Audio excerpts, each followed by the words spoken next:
जायभावे यांचा थोडक्यात परिचय मी आपणास करून देतो.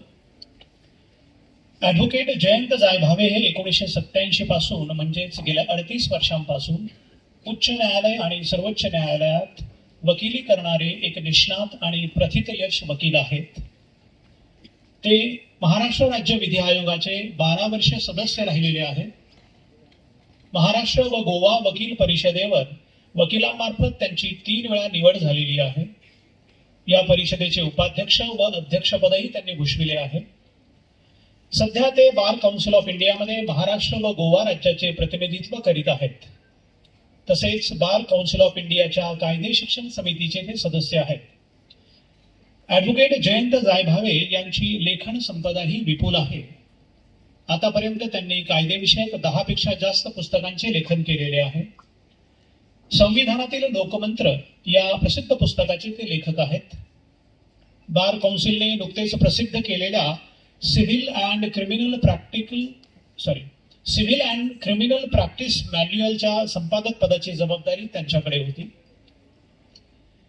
न्यायमूर्ती भूषण गवई यांच्या 50 निकालांचे संक्षिप्त संपादन करून पुस्तक निर्मितीचे काम त्यांनी केले आहे.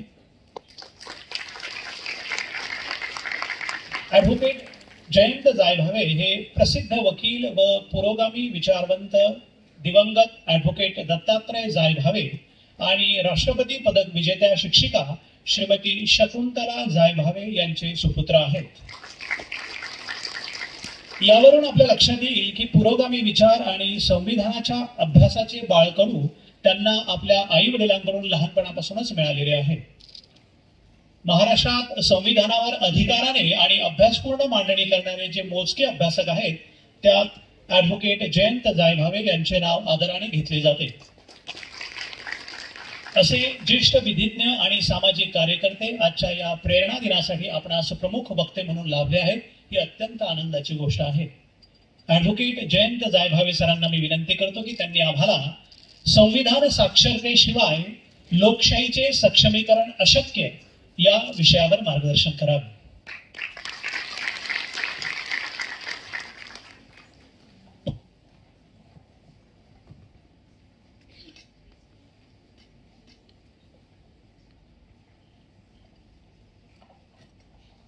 स्वर्गीय अण्णासाहेब वर्तक यांच्या या स्मृतिदिनानिमित्त आणि अतिशय समर्पक असं प्रेरणा दिवस नाव असणाऱ्या आजच्या या कार्यक्रमासाठी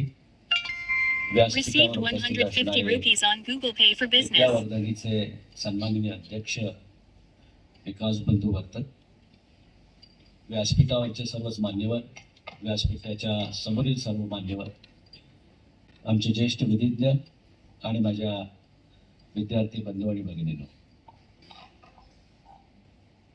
अतिशय आनंद होतो की आज या प्रेरणा दिवशी आपल्या सगळ्यांसमोर या अतिशय महाराष्ट्रातल्या नावाजलेल्या अशा संस्थेमध्ये बोलण्याची संधी आपल्या सगळ्यांमुळे मिळाली. त्याबद्दल मी संस्था चालकांचा आणि आपल्या सगळ्यांचा प्रथमतः ऋण व्यक्त करतो. देशामधल्या शिक्षण संस्थांचा व्यापार झालेला आहे आणि अशा व्यापारामध्ये शिक्षणाचा पेशा ही संस्कृती जपणारी ही विद्यावर्धनी संस्था आहे, त्याची मला पूर्ण कल्पना आहे. आणि म्हणूनच लॉ कॉलेज सुरू होण्याचा ज्यावेळेस आपला मनोदय पुढे आला त्यावेळेस देशाच्या पातळीवर संस्थेच्या पाठीशी आम्ही खंबीरपणे उभे राहिलो आणि लॉ कॉलेज झालंच पाहिजे असा आग्रह धरून सुप्रीम कोर्टाच्या अनेक निकालांची अडचण असताना हे लॉ कॉलेज आपल्या इथे सुरू झालंय. मी त्याला देखील शुभेच्छा व्यक्त करतो. वसईच्या बारचे आमचे ज्येष्ठ विधिज्ञ इथे आलेले आहेत. अतिशय उच्च परंपरा इथल्या वकिली व्यवसायाची आहे आणि त्या व्यवसायामध्ये इथल्या विधी महाविद्यालयातनं येणारे नवीन विद्यार्थी, नवीन तयार होणारे वकील आणि न्यायाधीश उद्याच्या भारताचे भविष्य ठरो अशी शुभेच्छा मी लॉ कॉलेजला देखील या निमित्ताने देतो. विषयाकडे येतो. मला आनंद आहे की मी गोखले एज्युकेशन संस्था या संस्थेचा माझी विद्यार्थी आहे, तिथला पदाधिकारी देखील आहे आणि ते जे काही रोपटं 100 वर्षापूर्वी लागलं त्यामध्ये अण्णासाहेब वर्तकांचा आणि भाऊसाहेब वर्तकांचा फार मोठं योगदान गोखले एज्युकेशन संस्थेसाठी होतं. आणि त्यानिमित्तानं आज खूप दिवसानं खऱ्या अर्थानं या सगळ्या गुरूंना देखील वंदन करण्याची मी त्यानिमित्तानं या ठिकाणी संधी घेतो. संविधानाचा विषय मला दिलेला आहे. संविधानाच्या साक्षरतेशिवाय भारताच्या लोकशाहीचं सक्षमीकरण अशक्य. तरुण आपले इंजिनिअरिंग इतर कोर्सचे विद्यार्थी म्हणजे आमचा काय संबंध, पण मी तुम्हाला गॅरंटी देतो. सर किती मिनिटं बोलले, मी काय मिनिट पाहिलं नाही, साधारणतः 45 मिनिटं प्राध्यापक बोलतात.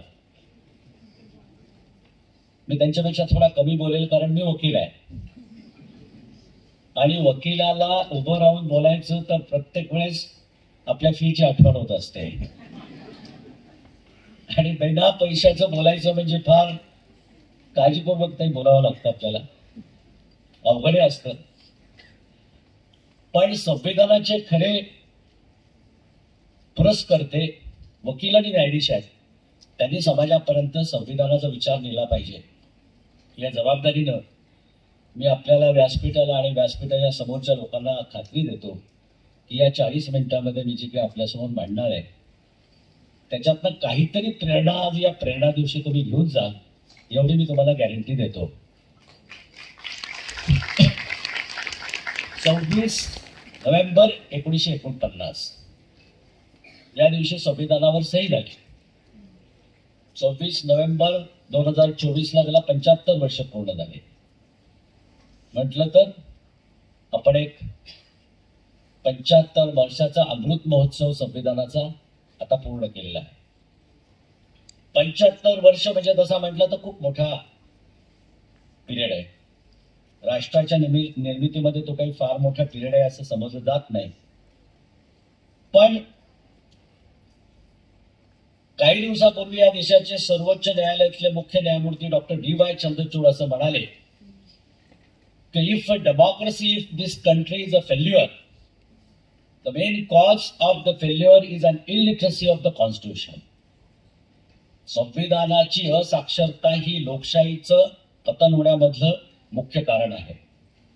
आणि म्हणून तो विद्यार्थी इंजिनिअरिंगचा असेल, तो मेडिकलचा असेल, तो PhD असेल, तो कोणी असेल, तो वकील असेल, तो न्यायाधीश असेल, त्याला जर संविधानाची माहिती नसेल तर तो असाक्षर आहे. भारतीय नागरिक म्हणून तो असाक्षर आहे. हा विचार आजच्या दिवशी आपण सगळ्यांनी नेला पाहिजे आणि त्या विचाराच्या दृष्टिकोनातनं संविधानाकडे पुन्हा नव्यानं अर्थपूर्ण पद्धतीनं बघण्याचा आपण सगळ्यांनी प्रयत्न केला पाहिजे. मी आपल्याला विनंती करेल की आपण या संविधानाचा सार असणारं प्रिएम्बल अनेक वेळा वाचलं असेल. आज पुन्हा एकदा वाचू. 2 मिनिटाचाच प्रश्न आहे. आपल्या सगळ्यांची परवानगी असेल तर मी बोलतो. माझ्या मागे आपण बोलावं. खूप लोक असल्यामुळे नॉर्मली प्रिएम्बल वाचायचं तर उभं राहून वाचावं, पण आपण बसून बोलू, काय हरकत नाही. उभं राहून बोलू, फारच चांगलं.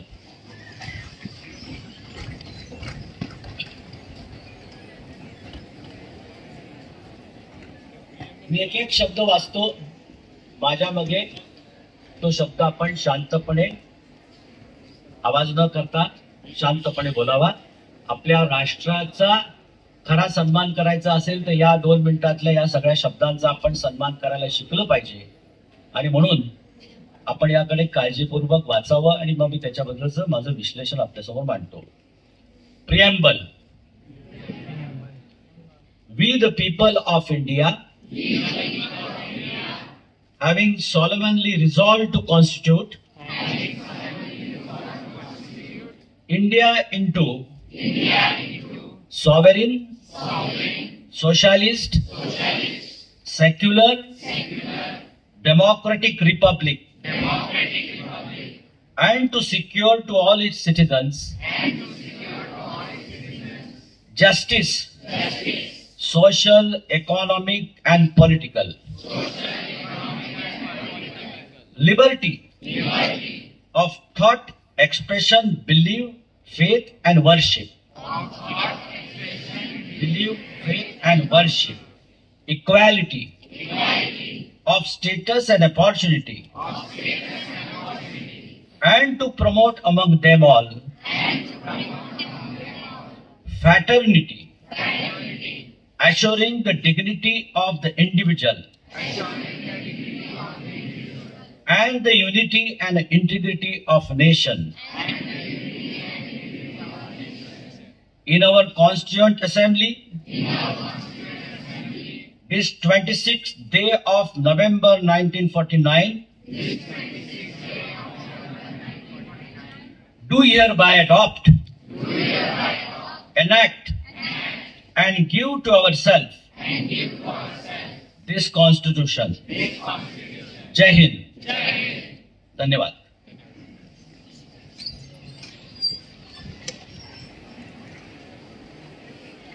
मराठी का इंग्रजी अस्मितेचा भाग असू शकतो.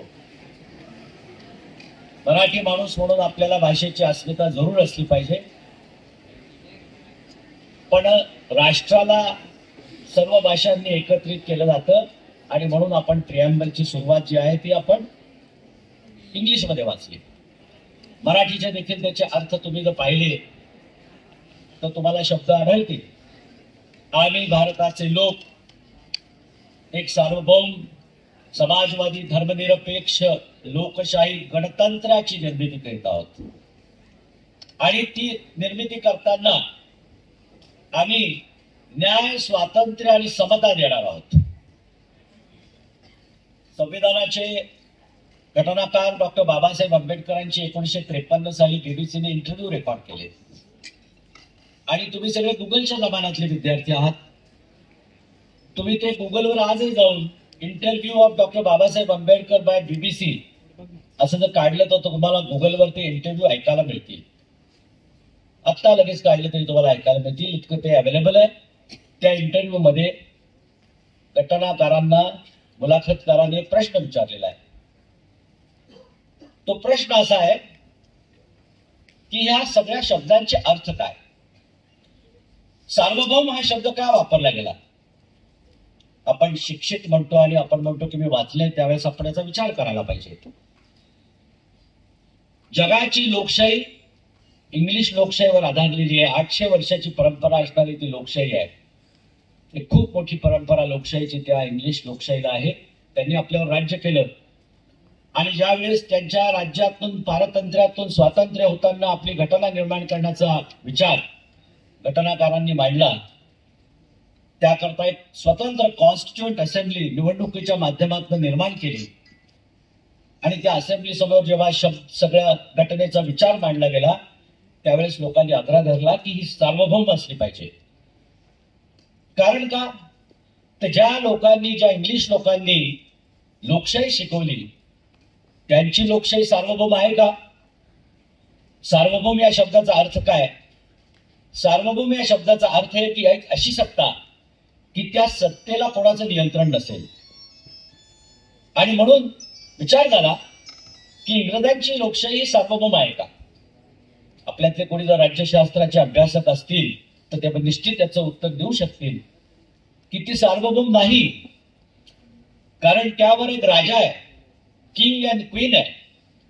त्या किंग अँड क्वीनच्या आदेशाप्रमाणे तिथे लोकशाही चालते आणि म्हणून भारतीय लोकशाही ही सार्वभौम असली पाहिजे, ती सॉव्हरेन असली पाहिजे. म्हणजे त्या सत्तेवर लोकांनी निवडून दिलेल्या त्या राज्यांवर, त्या सत्तेवर कोणाचंही नियंत्रण असता कामा नये आणि म्हणून सार्वभौम हा शब्द त्या ठिकाणी आलेला आहे. मित्रांनो, आम्ही भारताचे लोक या शब्दांनी या प्रिॲम्बलची सुरुवात होते. कुठून आला. आपण अभ्यास केला पाहिजे. आणि तुमच्या असं लक्षात येईल की पार्लमेंटरी जे डिबेट झाले, कॉन्स्टिट्यूशन निर्माण करतानाचे डिबेट झाले ते सगळीकडे अवेलेबल आहे. ते अत्यंत रंजक आहे.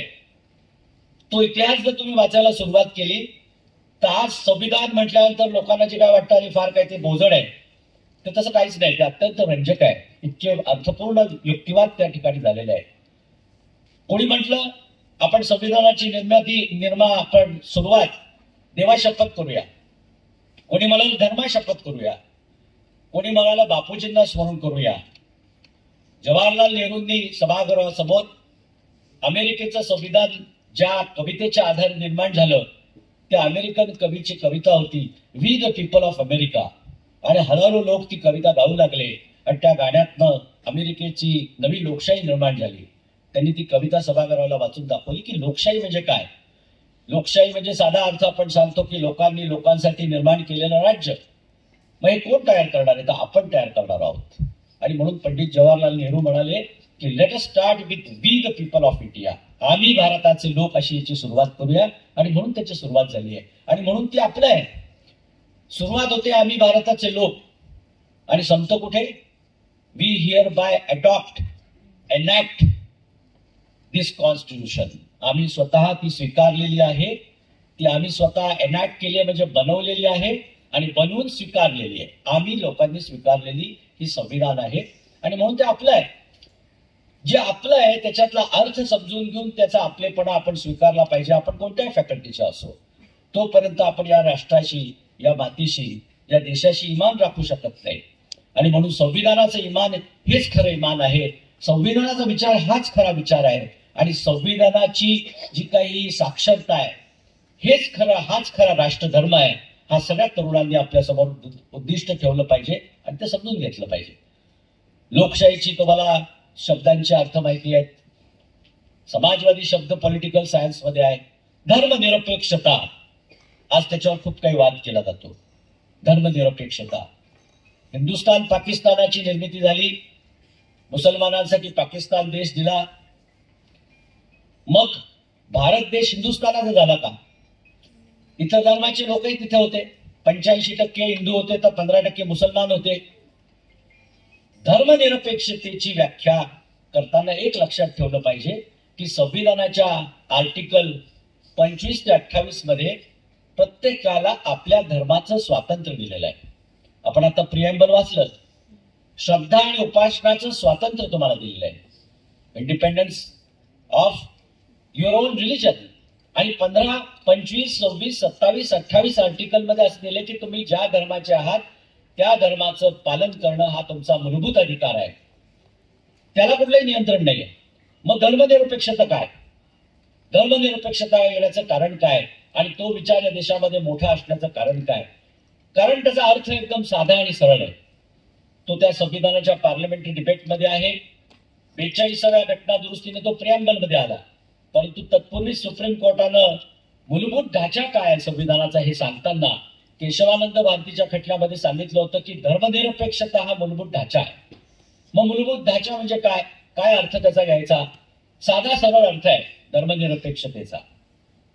प्रत्येकाला आपल्या आपल्या धर्माचं आचरण करण्याचं स्वातंत्र्य असेल, परंतु इथे निवडून येणाऱ्या राज्याची, इथे निवडून येणाऱ्या सरकारचा कोणताही धर्म नसेल. कोणत्याही धर्माच्या तत्वावर ते राज्य चालणार नाही, तर ते संविधानाच्या तरतुदींवर आणि घटनेच्या आधारे ते राज्य चालेल. हा धर्मनिरपेक्षतेचा अर्थ आपण सगळ्यांनी समजून घेतला पाहिजे. संविधानाचं रक्षण करण्याकरता वेगवेगळ्या गोष्टीच्या आज बाता केल्या जात आहेत. राजकारणामध्ये संविधान विरोधी कृत्य करताना एकीकडे सांगितलं जातं की हाच संविधानाचा बचाव आहे. त्यांना संविधान माहिती आहे का नाही माहित नाही. कोणीतरी म्हणतं आम्हाला इतके खासदार मिळाले आम्ही संविधान बदलू, कोणीतरी म्हणतं आम्ही बदलू देणार नाही. प्रश्न हा आहे की या संविधानामध्ये असं काय आहे की जे बदलावं लागतंय किंवा ते बदलू देता येईल की नाही येईल याचं ज्ञान मला असं वाटतं की शिक्षित माणसाला असलं पाहिजे, समाजातल्या प्रत्येक जाणत्या नागरिकाला असलं पाहिजे. आणि म्हणून त्यांनी हा सगळा प्रपंच जो काही आहे संविधानाचा तो अर्थपूर्ण पद्धतीनं समजून घेतला पाहिजे. आणि म्हणून मी डॉक्टर बाबासाहेब आंबेडकरांचा तो इंटरव्ह्यू सांगत होतो, ज्या इंटरव्ह्यू मध्ये त्यांना विचारलं की हे जे काही संविधानाचं प्रिएम्बल आहे हे सगळं निर्माण करताना एवढी मोठी चर्चा झाली, आम्हाला असं सांगा डॉक्टर बाबासाहेब आंबेडकर की या सगळ्या शब्दांमधल्या, प्रिएम्बल मध्ये एवढे शब्द आहेत, या सगळ्या शब्दांमधला तुमच्या हृदयाच्या सगळ्यात जवळचा शब्द कोणता? डॉक्टर बाबासाहेब आंबेडकर एक पॉज घेतात आणि म्हणतात की आपल्याला हे एक लोकशाहीचं गणतंत्र निर्माण करायचं आहे. गणतंत्र म्हणजे काय? तर लोकांमधून निवडून येणाऱ्या नेतृत्वाचं राज्य असणारं लोकशाहीचं राज्य. गणतंत्र, रिपब्लिक म्हणजे जिथलं लिडरशिप केवळ निवडणुकीच्या माध्यमातून निवडून येईल. कोणीतरी अपॉइंट नाही करणार, कोणीतरी राजा नसणार, तो लोक निवडून देतील. त्याला गणतंत्र म्हणायचंय. हे गणतंत्र निर्माण करायचंय. या गणतंत्रातनं आपल्याला स्वातंत्र्य, समता, न्याय निर्माण करायचा आहे. पण हे सगळं कशासाठी करायचंय हे सांगणारा एक शब्द या प्रिॲम्बल मध्ये आहे, जो माझ्या हृदयाच्या सगळ्यात जवळचा शब्द आहे. आणि बाबासाहेबांनी सांगितलं तो शब्द म्हणजे फॅटर्निटी, बंधुत्व. हा माझ्या हृदयाच्या सगळ्यात जवळचा असणारा शब्द आहे. त्याच्यामुळे आपण पुढे असू, आपण कुठल्या धर्माचे असू, आपण कुठल्या जातीचे असू, आपण कोणत्या प्रांताचे असू, आपण कोणती भाषा बोलणार असू, जोपर्यंत या बंधुत्व शब्दाला आपण जगत नाही, त्याच्यासाठी आपलं हृदय संवेदनशील राहत नाही, तोपर्यंत आपण या देशाचे खरे नागरिक आहोत ही जाणीव आपल्याला होऊ शकत नाही.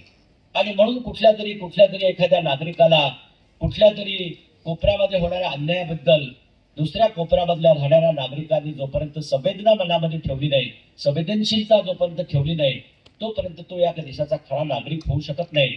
हा डॉक्टर बाबासाहेबांना अपेक्षित असणारा एक कोर शब्द बंधुत्व, बंधुता, फॅटर्निटी हा सगळा अभ्यास करताना नेहमी मित्रांनो लक्षात ठेवला पाहिजे. या देशाच्या संविधान निर्मितीमध्ये जो इतिहास घडला ते वेळवाकडे काहीतरी लोक सांगतात, ते ऐकण्याची गरज नाही. संबंध करेक्ट इतिहास आजच्या या इन्फॉर्मेशन अँड टेक्नॉलॉजीच्या युगामध्ये तुमच्या बोटावर आधारलेला आहे. तुम्ही टिक टाका, तुम्हाला पार्लमेंटरी डिबेटची भाषणं ऐकायला मिळतील. त्या पार्लमेंटरी डिबेटमध्ये कोण काय बोललं हे तुम्हाला समजेल. त्याच्याकरता इकडे तिकडे जायची गरज नाही. आपण विंदा करंदीकरांची सर एक कविता सांगितली. मी इतिहासाबद्दल नेहमी सांगताना ती कविता सांगतो लोकांना. इतिहासाचं बरेच वेळा अवजडच केलं जातं. इतिहास भावनात्मकपणे पद्धतीला पाहिला जातो. तो भावनात्मकरित्या पाहिला पाहिजे, परंतु जास्त तो वस्तुनिष्ठ पद्धतीनं पाहिला पाहिजे. आणि त्याची आठवण करून देताना विंदा करंदीकर एका कवितेमध्ये म्हणतात की इतिहासाचं अवजड ओझं डोक्यावर घेऊन नानाचा, इतिहासाचं अवजड ओझं डोक्यावर घेऊन नानाचा, करा पदस्थल त्याचे आणि चढून त्यावर भविष्य वाचा. या देशाचे संविधान निर्माण करताना, या देशाची लोकशाही निर्माण करताना संविधान निर्मितीचा जो इतिहास आहे त्या इतिहासाचं अवलंबन करण्याची गरज नाही.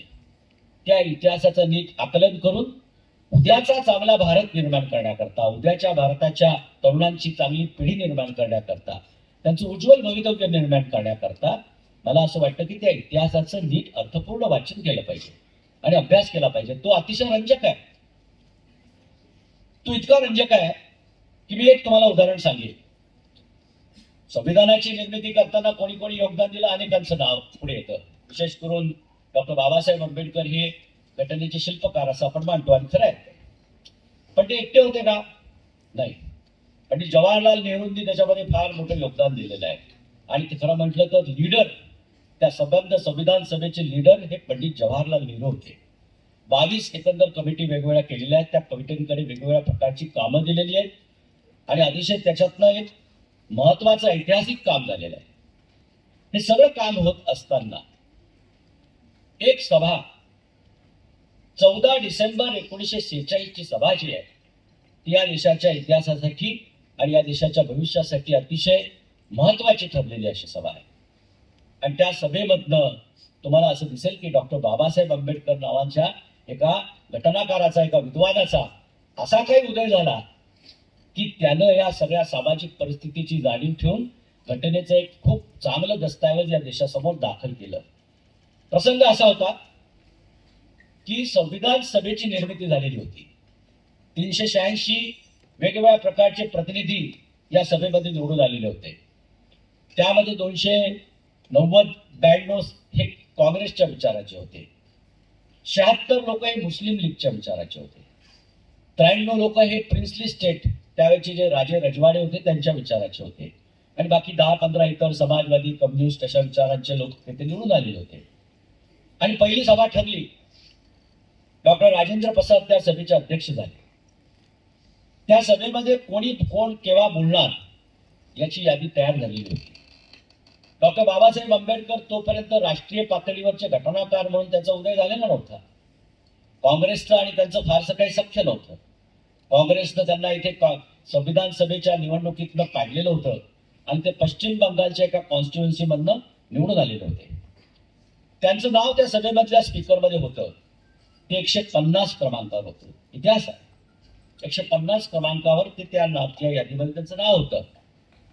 आणि त्या सभेपुढे एक प्रसंग आला की मुस्लिम लीगच्या लोकांनी 76 लोकांनी बहिष्काराचा तिथे पवित्रा घेतला.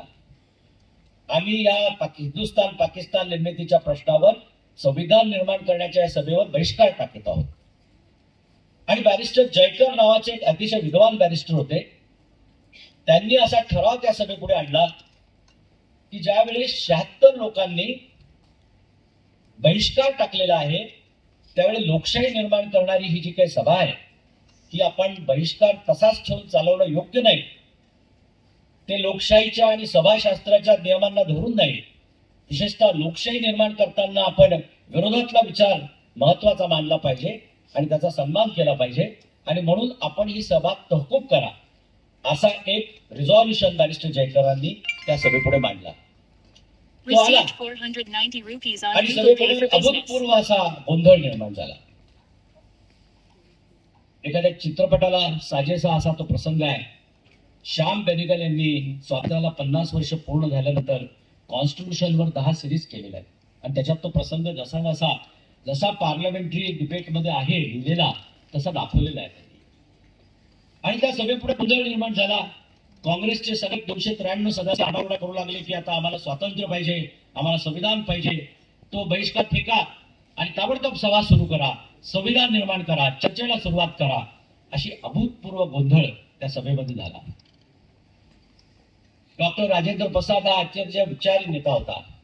त्याच्यापुढे प्रश्न निर्माण झाला की आता या गोंधळाला सावरायचं कसं.